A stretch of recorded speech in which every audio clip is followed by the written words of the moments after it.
Présentez. Armes.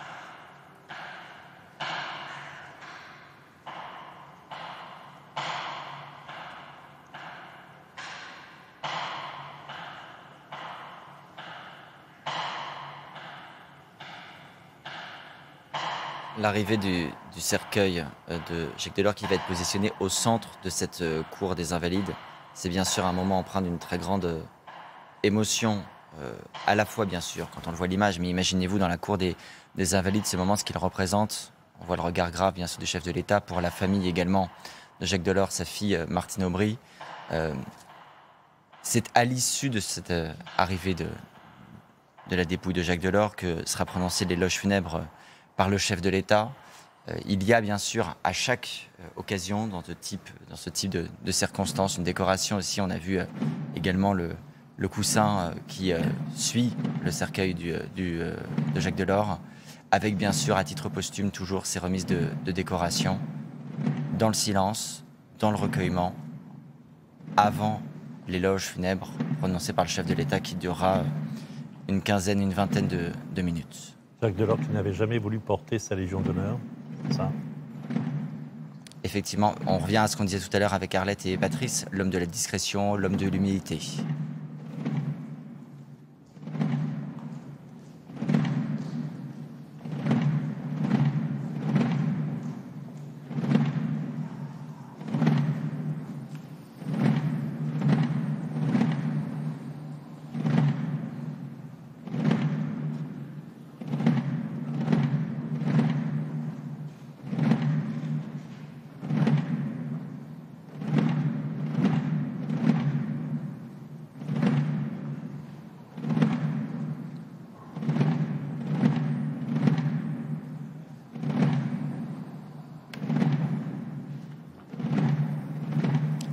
On disait à l'instant la grande pudeur de Jacques Delors tout au long de sa carrière, qui a fui les honneurs. Alors c'est vrai que se poser la question de savoir ce qu'il aurait pensé de cette cérémonie, c'est poser une question à laquelle bien sûr on ne peut pas répondre.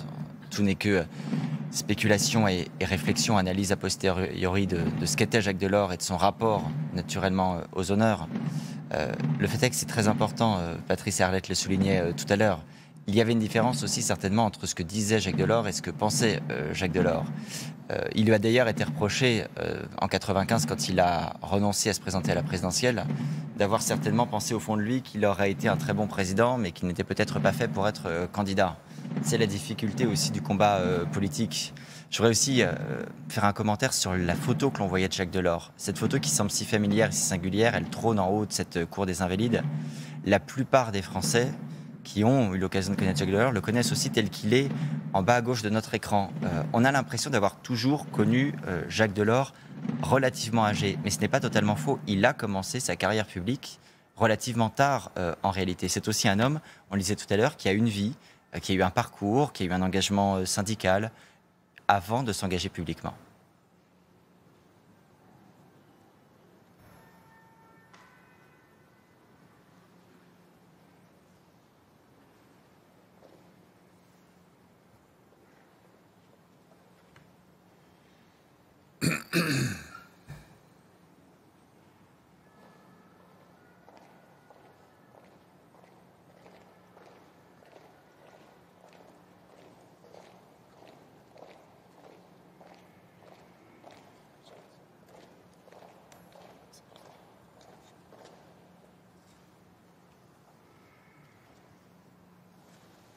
Moment de recueillement, bien sûr, du chef de l'État devant le cercueil, à distance. Reposez. Armes. Avant de traverser la cour pour se rendre sous ce dais, cette tente blanche que l'on a aperçue, d'où il prononcera son éloge funèbre dans quelques instants maintenant.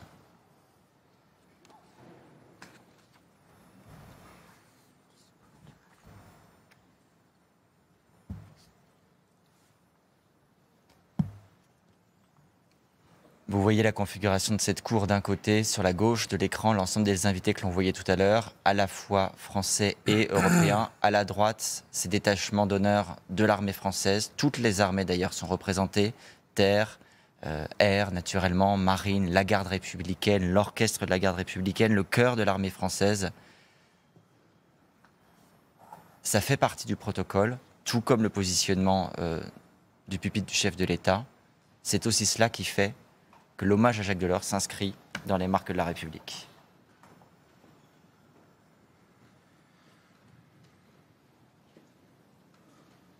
Le 27 décembre dernier s'est interrompu son chemin. Un chemin de vie qui ne s'est jamais conformé dans aucun des tournants du siècle aux habitudes ni aux attendus. Oui, la vie de Jacques Delors fut faite de chemins de traverse, loin des routes peuplées et des itinéraires connus. Vie de défrichage courageux, d'intuition visionnaire, de travail, de compagnonnage. Vie de chemin et de courant qui sinuent dans les ruelles de Ménilmontant, football sur les terrains vagues et parler argot, qui passent par les sillons des champs de Corrèze, de Paris, ces lieux d'action et de décision, de Clichy, de Bruxelles, de tant de capitales de notre Europe, puis de Paris et sa rue Saint-Jacques. Ces chemins tracent un parcours de méritocratie républicaine. De grands-parents paysans à une mère chapelière, un père employé de la Banque de France, qui lui donne ce goût de l'effort. Sur ces chemins, comme une boussole, sa foi de servant de messe qui l'ouvre à son prochain et qui instille en lui le sens du devoir avant le goût du pouvoir. Et cette parole grave de son père, mutilé de la Grande Guerre, lourdement invalide, il faut réconcilier. Alors, des flancs du Massif central jusqu'aux marches de l'hémicycle européen, Jacques Delors ne se lassa jamais d'explorer pour réconcilier. En éclaireur. De frayer des alternatives, de bâtir des ponts, marchant toujours vers cet horizon immuable qui comptait pour lui par-dessus tout, la dignité humaine. Là résidait sa conviction profonde, nourrie par ses cercles de pensée catholiques, inspirés d'Emmanuel Mounier.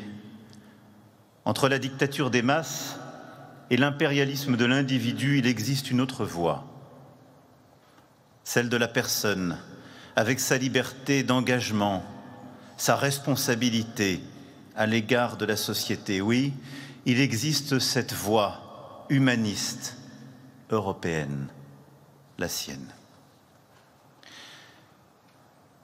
Le combat de Jacques Delors consista d'abord à réconcilier avec elle-même une société bloquée.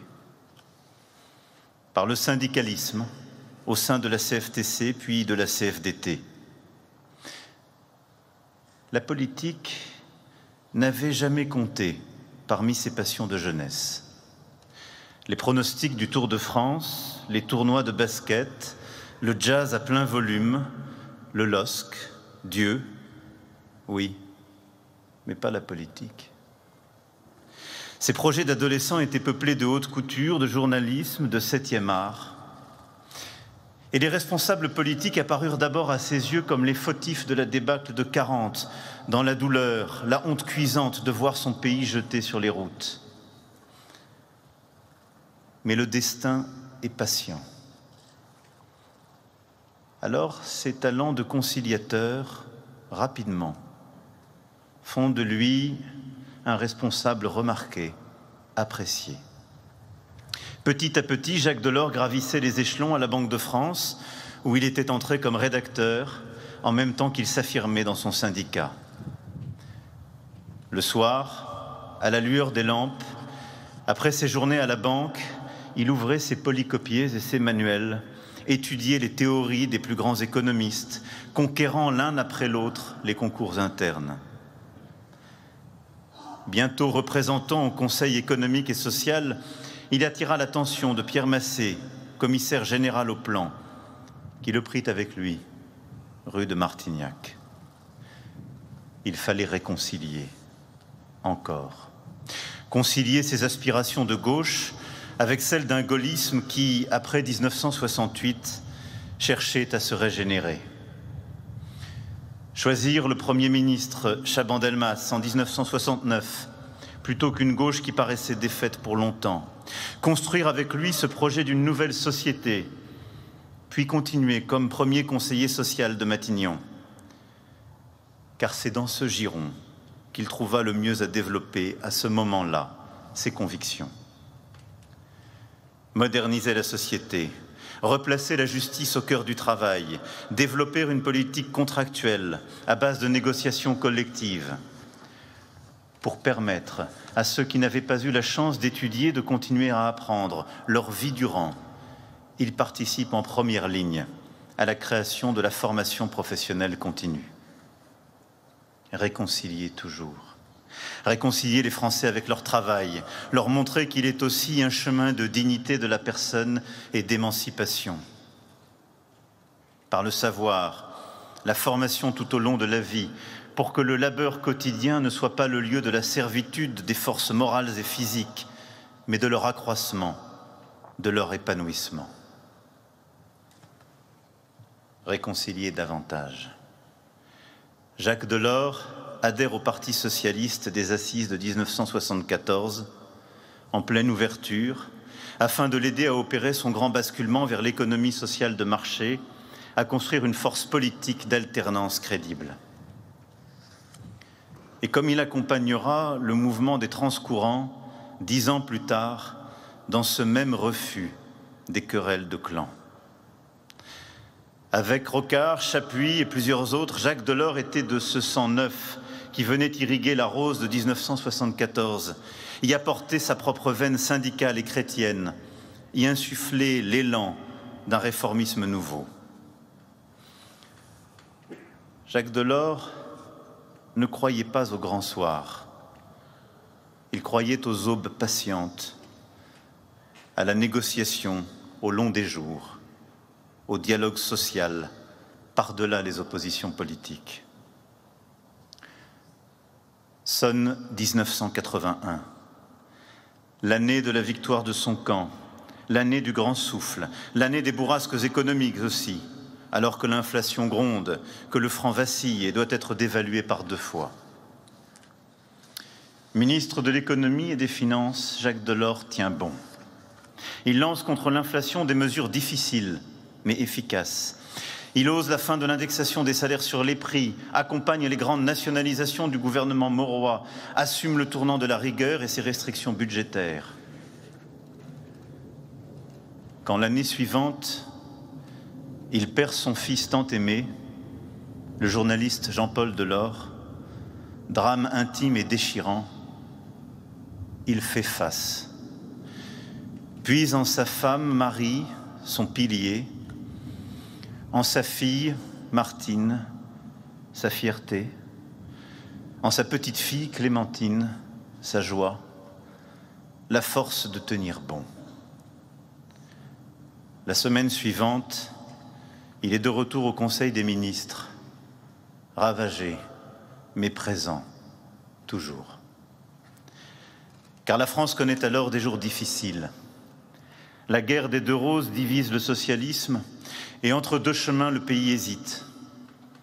Au crépuscule des 30 Glorieuses, les sceptiques de l'Europe tentent de convaincre le président Mitterrand de s'éloigner des contraintes et les visiteurs du soir frappent à la porte de l'Élysée, chargés de noirs présages.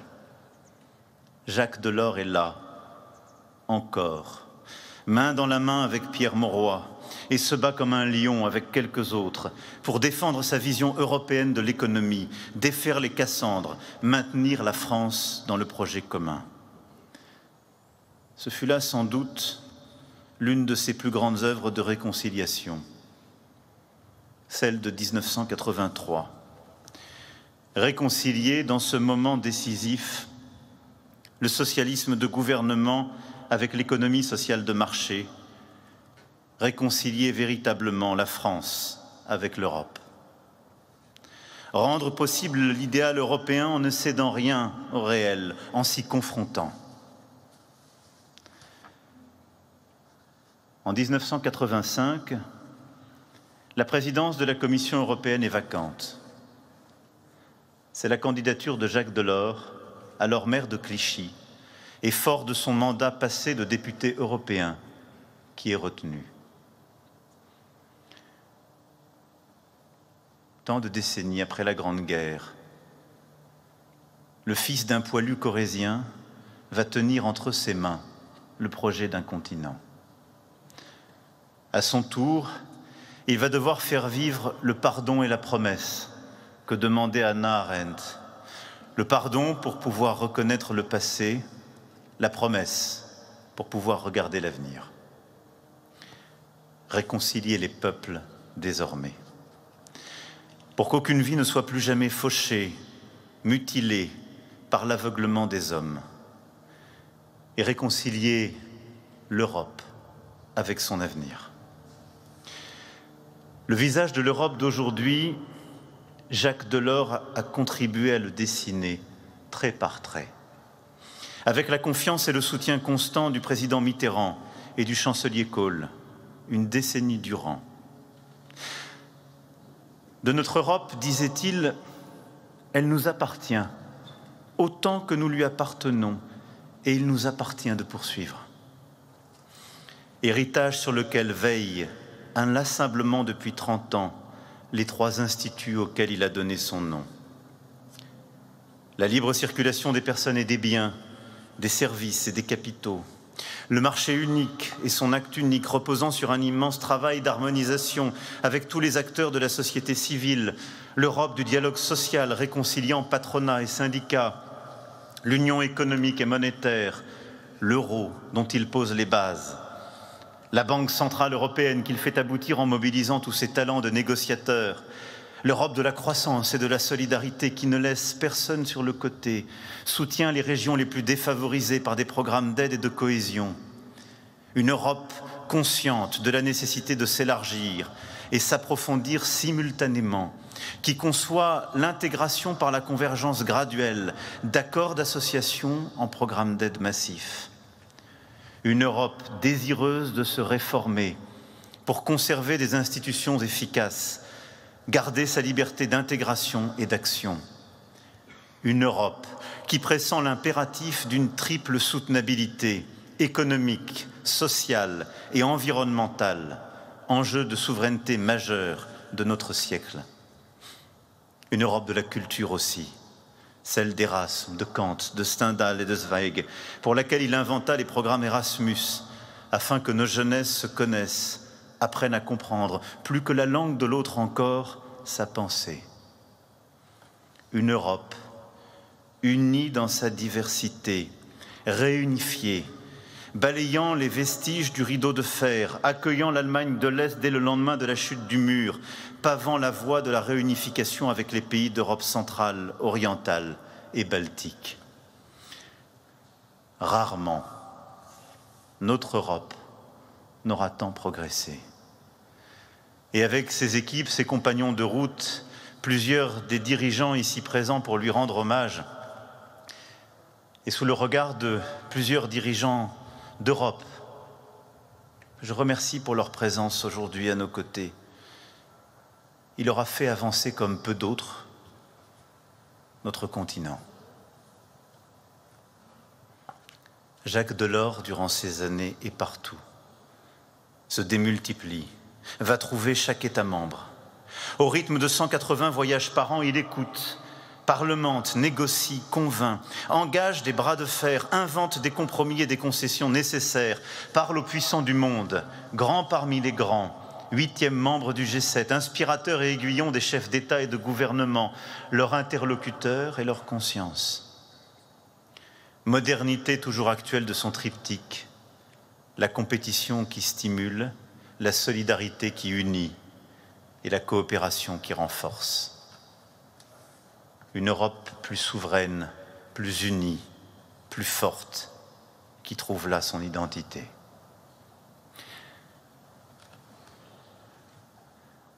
Jacques Delors n'aura jamais été président de la République française. Le 11 décembre 1994, il dit non au rendez-vous de l'élection présidentielle, droit dans les yeux de 12 millions de Français qui espéraient un oui. Dans ses paroles, dans ses silences, se devinaient des blessures tues et une fidélité absolue à ses idéaux. La destinée collective primant sur le destin individuel, le sens du devoir au fond, le menait, une fois encore, à l'écart des chemins où on l'attendait.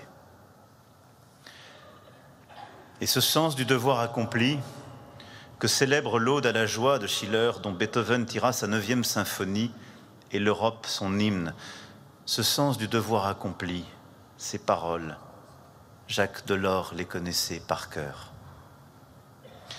Alors, quelques mois plus tard, dans son bureau du Berlaymont, à Bruxelles, ses mains qui avaient forgé l'Europe, écrit l'histoire, signé des traités décisifs, rapproché les peuples, ses mains ont refermé leur dossier et remis de l'ordre autour d'elle.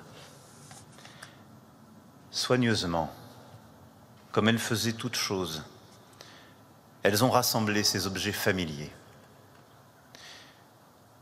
Quelques exemplaires de l'Équipe, sa première lecture matinale depuis toujours, une lampe de mineur, une médaille d'honneur de la négociation, souvenir de l'une des grèves les plus dures de l'histoire syndicale à laquelle il avait mis fin.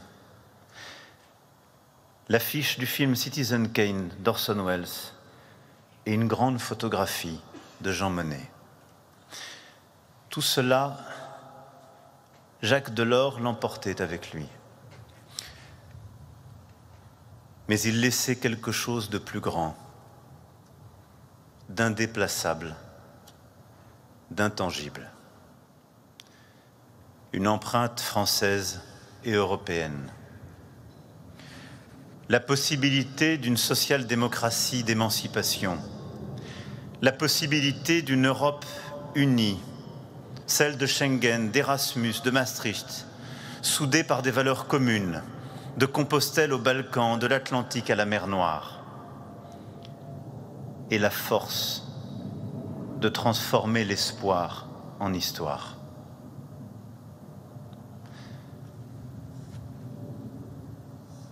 Mais je me suis trompé. Le 27 décembre dernier, son chemin ne s'est pas interrompu. Non. Jacques Delors nous a juste passé le relais. Et beaucoup d'entre vous ici avaient pris la suite et continué par vos combats à la tête de nos institutions européennes, de vos gouvernements, de vos États ou dans notre pays à le poursuivre.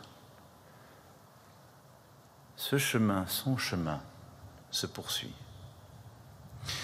Un chemin difficile, chemin de crête, qui s'éloigne des facilités et des faux semblants, toujours en déséquilibre, et qui tient la nation et l'Europe, la force économique et la justice sociale, le réel et l'idéal ensemble, enfin réconciliés. Oui, tel fut le chemin intranquille de ce grand Français, de cet honnête homme européen, Jacques Delors. Vive l'Europe, vive la République, vive la France. L'honnête homme européen, c'était le dernier mot qui convient parfaitement à Jacques Delors. Avec ce Vive l'Europe tout à fait singulier pour un hommage aux Invalides également. Oui. Honnête homme, oui, dans sa simplicité et en même temps dans ses passions, avec cette idée de réconciliation de négociation sans relâche, sans jamais se décourager. Tout à fait, c'est très émouvant. Et un chemin, donc, nous a dit Emmanuel Macron, qui ne s'est pas interrompu. On a la réponse à la question qu'on se posait tout à l'heure. Y a-t-il ou pas des héritiers? Jacques Delors nous a juste passé le relais, dit-il. Faut-il y voir le signe que lui, le président, pense pouvoir assumer une partie de cet héritage? Certainement, au moins une partie.